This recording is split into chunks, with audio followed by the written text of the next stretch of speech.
मक्खन सिंह मेरे पास आया, बोला सर आज उदास हूँ। मैंने क्या हो गया? बोला सर पिक्चर 95वीं बार 95th टाइम फ्लॉप हो गई। मैंने राहुल गांधी की बात कर रहा है? बोला हाँ सर। बोले सर बिहार में इतनी बुरी परफॉर्मेंस आई है, इतनी बुरी परफॉर्मेंस आई है कि इसकी अपेक्षा भी नहीं थी सपने में, जबकि पिछली बार तो 19 सीट जीत के आए थे। मैंने जब मूर्खों पे दाव लगाया जाएगा, घोड़ा भागने की स्थिति में है नहीं तो काहे को उस पर जुआ खेलते हो? घोड़ा बलिष्ठ दिख सकता है, फिजिकली फिट है या नहीं? अगर फिजिकली फिट नहीं है तो दौड़ेगा कैसे? व्यक्ति जब पॉलिटिकल फिट ही नहीं है तो चलाएगा कैसे? इस बार फिर से एक बार पिक्चर फ्लॉप हो गई, इसलिए नई लॉन्चिंग करने की तैयारी है। तो राहुल गांधी पिक्चर आ रही है, पिक्चर भी फ्लॉप हो गई। इसलिए चयन, भारतीय मतदाताओं से अनुरोध है, चयन ठीक से करिए तो चुनाव ठीक से हो जाएगा। अगर चयन ठीक से नहीं हुआ तो चुनाव भी ठीक से नहीं होगा। और ये वही व्यक्ति है जो क्रिश्चियन समाज को उस पादरी से मिलता है जो कहता है कि भारत की धरती पर पैर रखते ही मैं गंदा हो जाता हूं, और हम इस मिट्टी को माथे से लगाते हैं। ये माँ है। भारत विश्व में एकमात्र ऐसा देश है जो देश को माँ के रूप में देखता है। क्यों? क्योंकि पिता के प्रति वात्सल्य नहीं है, माँ के प्रति वात्सल्य है।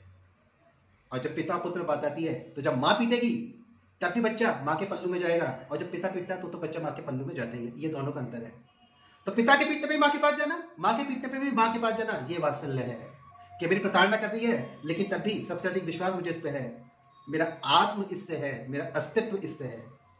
और जो व्यक्ति भारत को जानता नहीं, जो क्रिश्चियनिटीज को फॉलो करता हो, जिसको यहाँ की संस्कृति का पता नहीं है, जो उत्तर और दक्षिण में गौमूत्र के आधार पर विभेद करता हो, वह मेरी माँ को क्या सम्मान देगा, मेरे देश को क्या सम्मान देगा? इसलिए देश ऐसे व्यक्ति को नकार देगा। इसलिए राहुल गांधी की पिक्चर फिर से फ्लॉप हो गई। और उसकी पिक्चर में जो फीचर फिल्म आ रही है उसमें नेता कौन बनाया?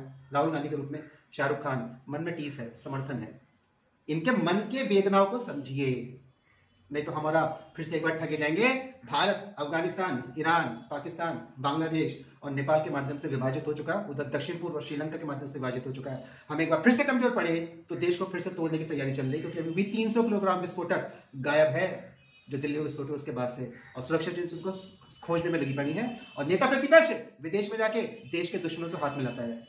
समझ जाइए, हमारा अस्तित्व हमारे ही चयन पर निर्भर करता है। और जब हमारा चयन ठीक हो जाएगा तो चुनाव हो जाएगा। और चयन को ठीक करते समय शत्रु बोध का ध्यान रखिए, क्योंकि जिन सभ्यताओं को, जिस समाज को शत्रु बोध नहीं है, उनका विनाश निश्चित है। मुझे अपना शत्रु बोध है, और चूंकि क्षत्रिय हूं, अपने क्षत्रिय धर्म का पालन करता हूं, इसलिए अपनी रक्षा करूंगा और अपने के साथ प्रयास करूंगा कि समाज की भी रक्षा हो सके। मैंने मक्खन सिंह आंसर मिल गया? बोले आंसर मिल गया। तो मैंने कुछ और बोलेगा? बोले हाँ सर बोल देता हूँ। और विनम्र निवेदन के साथ कि सर के चैनल को सब्सक्राइब कर लीजिएगा, वीडियोस को लाइक करते रहिएगा, और सर की वेबसाइट को जरूर विजिट करिएगा, जहाँ free of cost civil service की सेवा के लिए सर निःशुल्क नोट्स उपलब्ध करवाते हैं। नमस्कार।